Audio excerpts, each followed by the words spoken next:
E aí, galera do primeiro ano lá do Colégio CPMAL. E boa tarde a todos, né? Meu nome é Pablo, sou professor de matemática formado pela UFAL e ensino lá no Colégio da Polícia Militar aqui em Maceió. E hoje eu vou dar umas dicas aí pro listão do primeiro ano, certo? Algumas questões são bem fáceis, outras têm um pouquinho de raciocínio, né? Tem algumas só de conceito, mas a lista está bastante boa.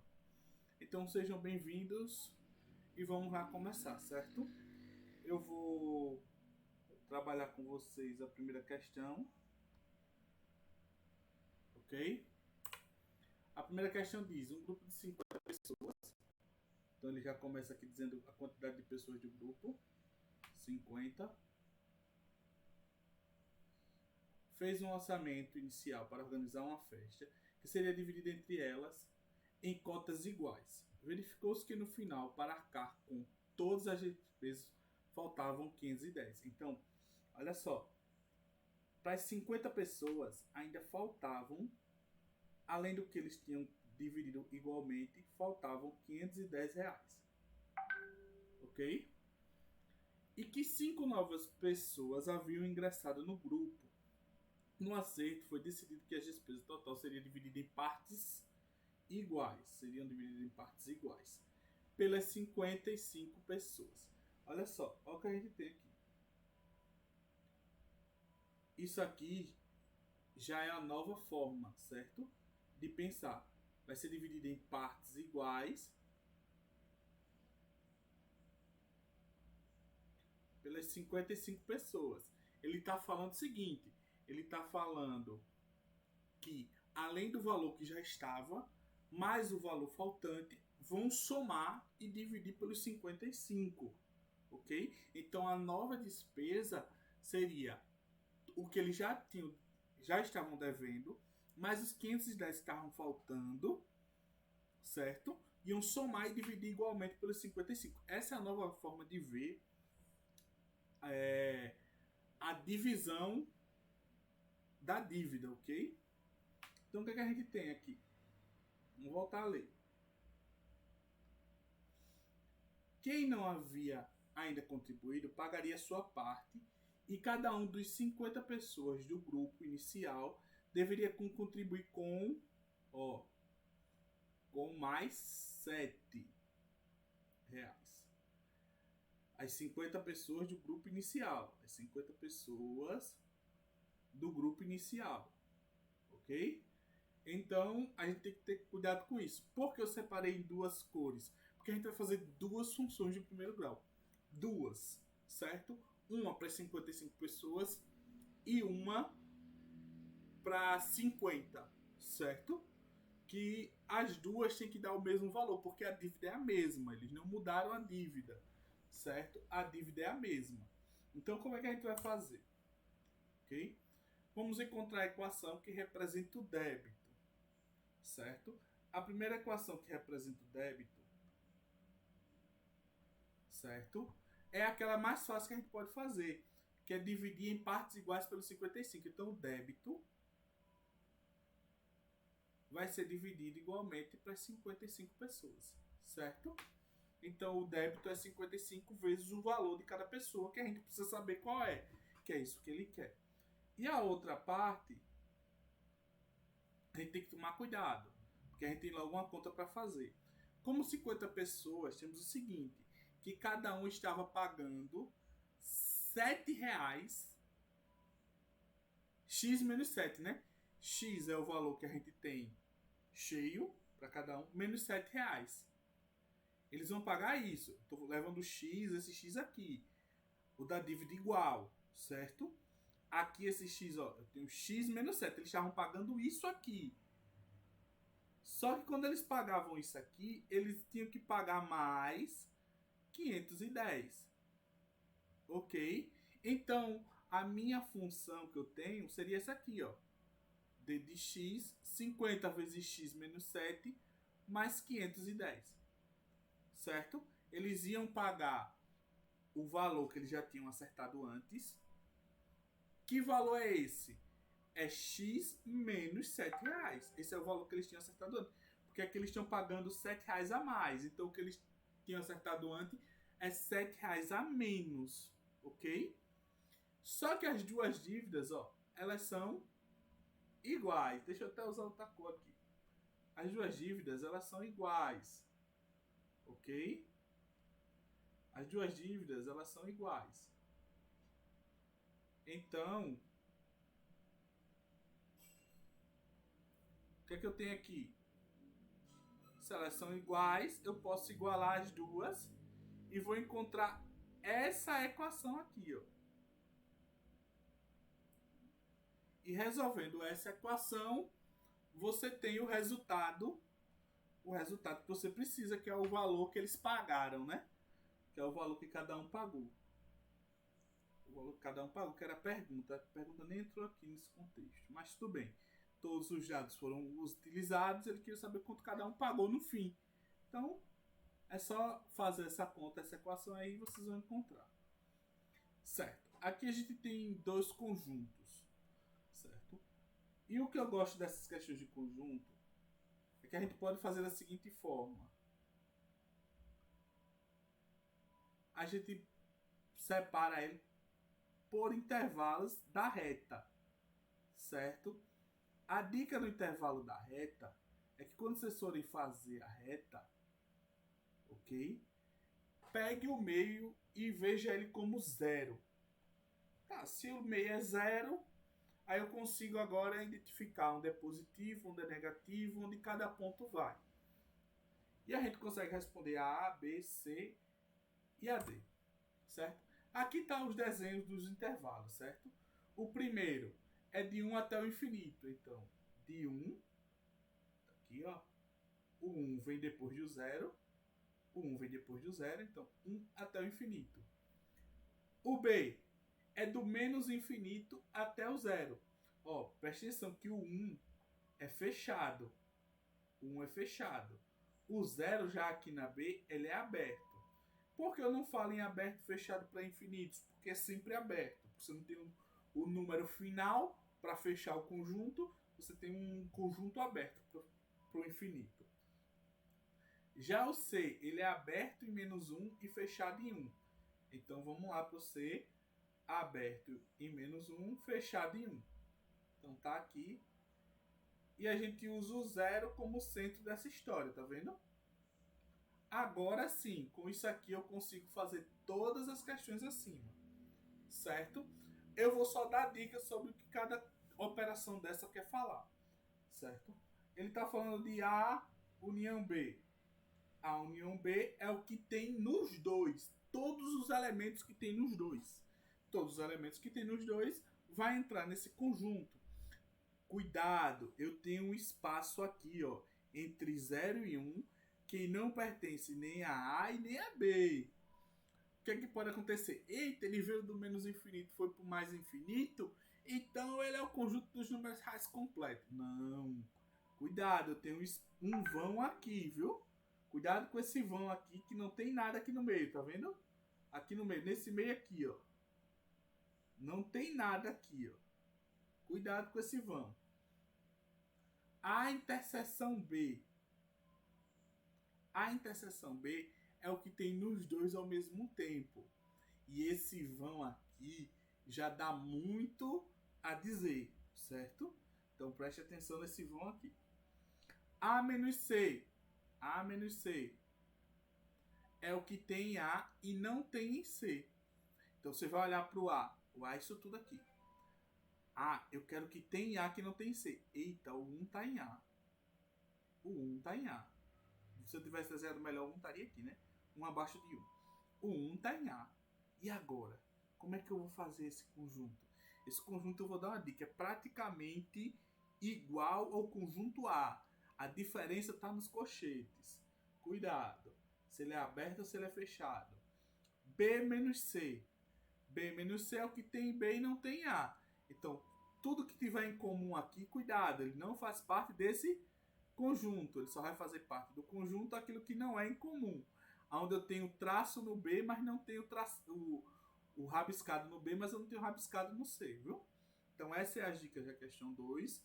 Ela é bem tranquila de se fazer. Cuidado com esses vãos aí, certo? Porque esses vão atrapalhar um pouco na construção do seu conjunto.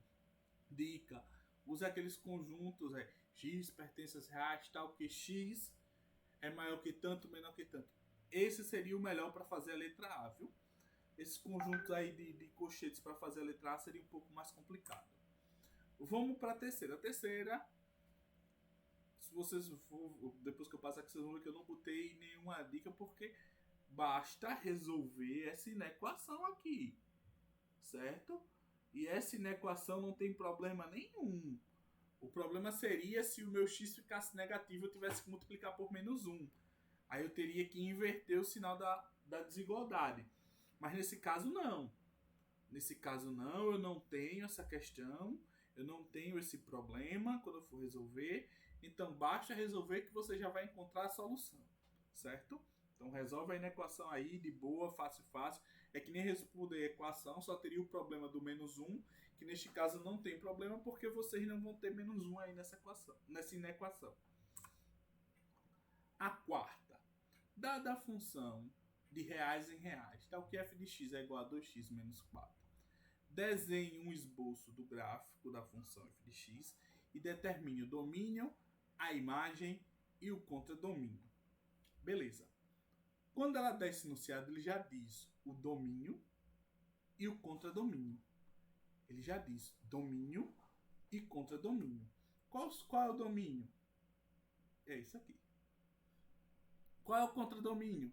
É isso aqui. Ele está saindo dos reais para os reais. Eu já tenho domínio e contradomínio. Qual é o meu problema da imagem? Que eu não tenho ali. Porque ele é um conjunto que fica dentro do contradomínio. Certo? É um conjunto que fica dentro do contradomínio. Mas como a gente está falando em uma função do primeiro grau, certo? A função do primeiro grau, ela não tem problema nenhum para isso. Então, o meu contradomínio é igual à minha imagem. O meu contradomínio é igual à imagem. O problema dessa questão seria só como é que eu devo esboçar o gráfico, como é que eu vou fazer o gráfico, né? Vamos lá. A dica para fazer o gráfico é o seguinte. Deixa eu pegar aqui o lápis.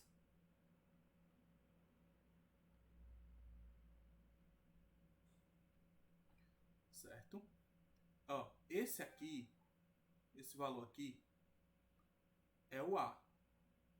E esse valor aqui é o B. Desculpa a linha torta ainda, que eu estou me acostumando com a mesa digitalizadora. Certo? Então, quando você for fazer o gráfico, a dica é achar 2 pontos, porque eu estou falando de uma reta. O gráfico de uma função do primeiro grau é uma reta. Se eu estou falando de uma reta, eu preciso de 2 pontos, porque entre 2 pontos passa uma única e exclusiva reta. Ok? Então, o primeiro ponto que eu tenho é o que toca no eixo do Y. Aí, deixa eu pegar a parte que essa ficou feia. Opa! Acho que essa aqui ficou feia. Certo? O primeiro aqui que eu tenho é o que toca no eixo do Y. Esse número que toca aqui nesse Y é o B. É quando o x é 0. Se isso aqui é 0, eu vou ter 2 vezes 0, 0. O que me sobra? Menos 4. Então, quando o x é 0, o B vai tocar nesse aqui. E o outro ponto muito fácil de se encontrar é esse ponto aqui. É quando eu pego essa equação e igualo a 0. Certo? Desculpa de novo. Apertei o botão que não podia.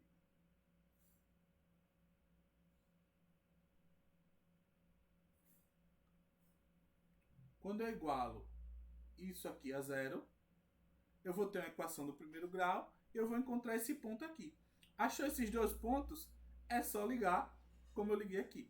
Então, prestem atenção aí no gráfico que vocês vão fazer, certo? Cuidado com o valor do A, ele vai dizer se é crescente ou decrescente. Se o A é positivo, ele é crescente. Se o A é negativo, ele é decrescente. Aqui é um exemplo de uma função decrescente. Neste caso, não é o de vocês.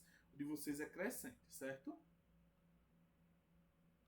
Então, a dica é essa, para fazer o gráfico. Vamos para a próxima. A próxima é de conceito, certo? É de conceito. Ele diz, ó, no primeiro ano do ensino médio de uma escola, é hábito dos alunos dançarem quadrilha de festa junina. Neste ano, há 12 meninas e 13 meninos na turma. E para a quadrilha foram formados 12 pares distintos compostos por uma menina e um menino. Considerando que as meninas sejam elementos que compõem o conjunto A e os meninos os elementos que compõem o conjunto B, de modo que a gente forme a representação de uma função f de A em B, então ele está dizendo das meninas para os meninos, só poderia ser assim, porque se a gente está falando de pares, e se fosse dos meninos para a menina, ia ficar no domínio alguém sem imagem. E para a função isso não pode, né? Então só pode ser das meninas para os meninos, porque a quantidade é menor, ok? E com isso ele quer saber se é injetora, sobrejetora e bijetora. Vamos lá. Quando eu sei que uma função é injetora, a função injetora, o que é que eu vou ter que saber? É que do elemento do conjunto A para o conjunto B, eu só posso ter uma ligação. Eu não posso ter mais de uma ligação, ok? Aqui, ó, nesse caso aqui, eu tenho duas ligações. Mas na injetora não, é de 1 para 1. Nesse caso, quando a gente vai formar pares de quadrilhas, é uma menina para um menino, formou um par. Agora vamos para outra menina, para um menino, certo? Então a gente consegue ver que ela é injetora, certo? Pouco importa se sobra ou não no contradomínio elemento, certo? Ela é injetora porque é de 1 para 1. De 1 para 1. Uma menina para um menino, uma menina para um menino. Ela é sobrejetora. Quando é que eu sei que é sobrejetora? É quando todos os pontos aqui, ó, do conjunto B tem pelo menos uma ligação, certo? E nesse caso não vai ter, porque eu tenho 13 meninos. Vai sobrar um menino sem par. Ele não vai participar da quadrilha, ele vai ficar olhando, certo? Ele só vai ficar olhando. Deve ser aquele nerd que não gosta muito de fazer parte desses negócios, como eu não gostava, certo? Então vai ficar lá sozinho. E quando eu sei que ela é bijetora? Quando ela é injetora e sobrejetora ao mesmo tempo. Quando é de 1 para 1 e não sobra ninguém, certo? Então prestem atenção, deem uma olhada nas alternativas. Essa ficou bem fácil de se resolver. Vamos para a próxima. A indústria automobilística está testando um novo modelo de carro. 50 litros de combustível são colocados no tanque deste carro, que é dirigido em uma pista de testes, até que todo o combustível tenha sido consumido. O segmento de reta no gráfico mostra o resultado deste teste, no qual a quantidade de combustível no tanque é indicada no eixo Y e a distância percorrida do automóvel é indicada no eixo X. Aí ele pede para formar a função. Aqui não tem a pergunta, mas ele pede para formar a função.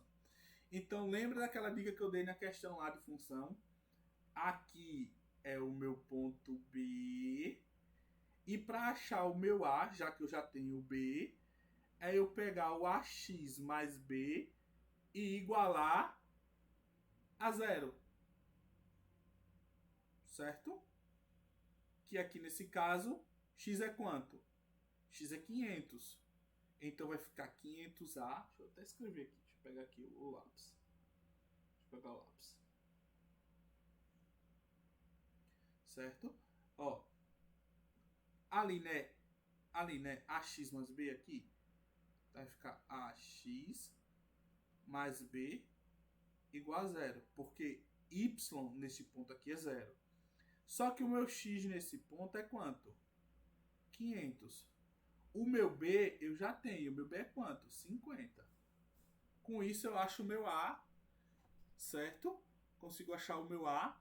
E achando o meu A eu tenho minha função. Essa é mó fácil, certo? Tentem. Veja que é tranquilo, não é difícil fazer. É bem fácil. Próxima. Ele dá dos gráficos, certo? E nesses dois gráficos, ele quer que os dois... Deixa eu pegar aqui. os dois se encontrem aqui, ó, no ponto mais alto, certo? Os dois se encontrem aqui. Só que teve um problema, eles não se encontraram no ponto mais alto, eles se encontraram aqui. Então, o que é que ele quer? O que é que eu preciso fazer para que essa aqui, esse foguete B aqui, encontre o foguete A neste ponto? Neste ponto. O que é que eu preciso fazer com o meu coeficiente angular? O meu coeficiente angular é o A, certo? O meu coeficiente angular é o A. Eu determino o A ali. Então, eu preciso fazer duas funções. Eu preciso fazer a função neste trajeto e depois eu preciso fazer a função para a reta passar neste trajeto. Então, vamos lá. O que acontece? Aqui a gente vai ter o B já. Como eu já disse lá, o B é 0. Certo? O que é que eu vou precisar agora? Se os dois... Não dá para usar aquela dica que eu disse que os dois pontos ali. Porque os dois vão se encontrar ali no 0. Eu já tenho aqui, ó. Isso aqui. Se eu sei que meu B é 0, então a minha função é desse tipo aqui, ó. Porque o B não tá. Só que eu tenho que... Quando o tempo é 6, eu estou na altura 12. Então, F de 6 é igual a 12. Certo? Mas quem é o F de 6? É 6A igual a 12. Aí você acha o A. Você achou o A da primeira. Agora você vai tentar achar o A da segunda. Que é aqui, ó. Quando X é 4, Y é 16. Então você vai achar para F de 4 igual a 16. Aí você vai achar o A aqui, que vai ficar 4A igual a 16. Você vai achar o A aqui, vai achar o A aqui e vai comparar. Certo? Aí é com vocês. Tranquilo? Vamos para a próxima. Essa aqui não precisa nem fazer função. Você só precisa entender, certo? Algumas coisas. Eu vou até já botar porque a gente vai já falando no texto que eu coloquei aqui como auxiliar. Certo? Ó, o que eu preciso que vocês vejam? Que daqui para aqui, a diferença desse para esse, certo? É de 1000 litros. Então quer dizer que a bomba d'água, a primeira que estava ligada no início, ela tem uma vazão de 1000 litros por hora. 1000 litros por hora. O que é que me falta agora? Ver esse intervalo aqui, ó, daqui até aqui. Daqui até aqui eu tenho 5.000 litros, certo? E eu levei quanto tempo para fazer isso? 3 menos 1, 2 horas. Eu levei 2 horas para tirar 5.000 litros. Então, o que eu estou dizendo? Que eu tenho uma vazão com as duas bombas juntas. As duas bombas juntas têm uma vazão de 2.500 litros. Certo?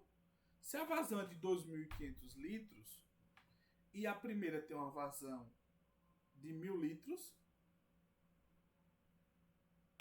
aí é com vocês agora encontrar a vazão da segunda. Ficou bem fácil, né? Ficou bem fácil. A próxima ela é de conjunto, certo? Ela é de conjunto. Ela diz, olha, a Faculdade de Matemática do Centro Universitário, com 400 acadêmicos, propôs-se a oferta de 2 cursos opcionais, Yoga e Pilates, para estimular a prática de atividades que promovam a saúde física e mental. Obteve os seguintes resultados em relação à matrícula dos 250 matriculados. Em relação às matrículas nos cursos, certo? Ele disse, olha, 250 matricularam em Pilates, 200 em Yoga e 150 se matricularam nos dois. Então aí a gente consegue já fazer algumas coisinhas. Vamos lá, deixa eu pegar aqui a caneta.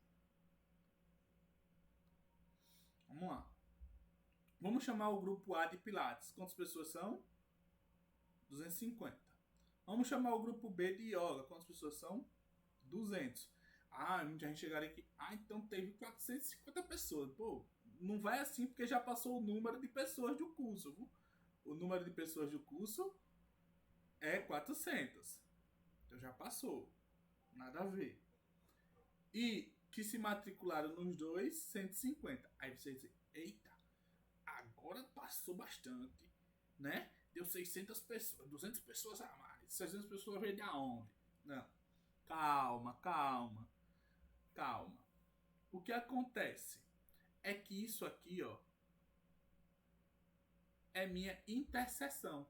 É o ponto de encontro dos dois. É esse meio aqui. Certo? Então esse valor ele vai aqui. E esse valor faz parte dos dois conjuntos. Certo? Então o que é que eu tenho que fazer aqui? Eu tenho que tirar 150. E aqui eu tenho que tirar 150. Aí eu vou ver aqueles que só se inscreverem em cada uma. Aqui seria 100 e aqui seria 50. Pronto.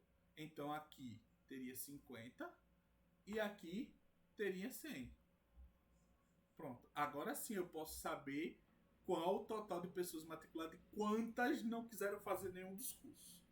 Mas aí é com você. Aí é com vocês, continuem. Certo? Ok.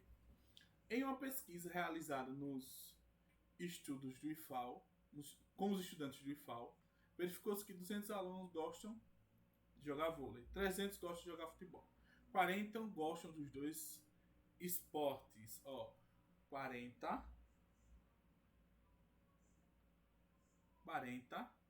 gostam dos dois esportes. Ó, isso aqui é a minha interseção. Vai acontecer a mesma coisa que aconteceu no outro. 220 não gostam. 220 não gostam de nenhum dos dois. 220. Eita, deixa eu apagar.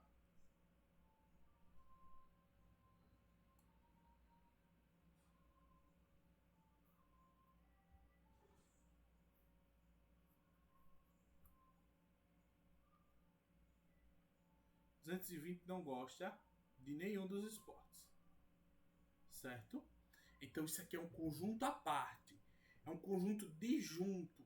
É um conjunto separado, certo? Que não tem a união dos dois. Então vamos lá.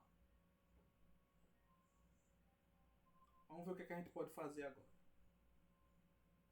O que é que eu tenho? Eu tenho o número de elementos da união. Qual é o número de elementos da união? Eu vou ter os números de A, união B, que é a soma de tudo, certo?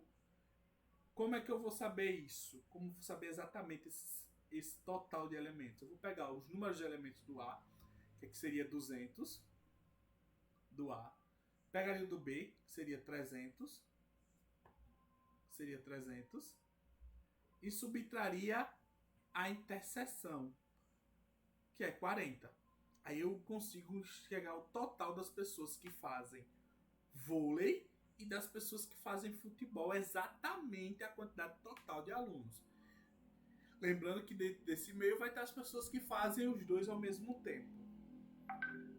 Eu também tenho que levar em consideração quando isso aqui é quando os conjuntos são juntos, certo? Ele tem um meio de interseção. Aqui é quando os conjuntos são totalmente separados. Nesse caso aqui, os conjuntos totalmente separados seria o conjunto dos que fazem esporte e os conjuntos de pessoas que não fazem nenhum esporte, certo? Nenhum desses dois esportes. Então esses conjuntos são separados. Então quando eu quero saber o total dessas pessoas, eu vou somar as pessoas que fazem com as pessoas que não fazem. Aí eu tenho um total. Mas lembrando, para saber as pessoas que fazem, eu tenho que fazer primeiro essa conta aqui. Por que eu tenho que fazer primeiro essa conta? Porque aqui eu tenho uma interseção, que é os 40 alunos. Esses 40 alunos gostam dos dois, certo? Não esquece. Esses alunos gostam dos dois. Já aqui, é por isso que eu tô falando que eu tenho que usar isso aqui primeiro. E depois que eu souber o número das pessoas que praticam, eu vou saber o número total da pesquisa fazendo esses dois aqui. Ok? Então, tentem usar os dois que vocês conseguem. Valeu aí, muito bom estar com vocês novamente. Faz tempo que eu não dava uma explicação para vocês, 2 anos, né? Que a gente não se vê em sala de aula, né? Não estamos em sala de aula praticamente, mas de certa forma estamos estudando juntos. Foi um prazer, até a próxima, valeu!